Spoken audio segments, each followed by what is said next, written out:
বাংলাদেশ অনূর্ধ্ব-20 নারী ফুটবল দল এএফসি অনূর্ধ্ব-20 নারী এশিয়ান কাপের বাছাই পর্বের শুরুটা হয়েছে দারুণভাবে। তাদের প্রথম ম্যাচে তারা স্বাগতিক লাওসকে ৩-১ গোলে হারিয়েছে।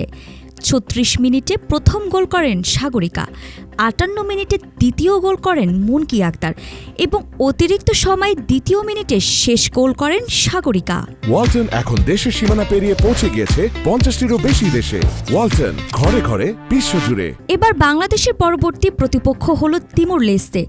দলটি এর আগের ম্যাচে দক্ষিণ কোরিয়ার কাছে ৯-০ গোলে হেরেছে। বাংলাদেশ যেভাবে লাওসের বিপক্ষে খেলেছে সে ফর্মটি ধরে রাখতে পারলে বাংলাদেশের পক্ষে তিমুর লেস্তেকেও হারানো সম্ভব।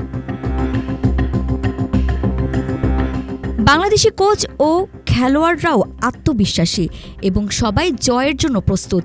বাংলাদেশ বনাম তিমুর লেস্তে ম্যাচটি অনুষ্ঠিত হবে ৮ই আগস্ট। এই ম্যাচে জয় পেলে বাংলাদেশের পরবর্তী রাউন্ডে যাওয়ার সুযোগ পাবে। আরিফা জাহান প্রিনন, বিটি আর্কাইভ।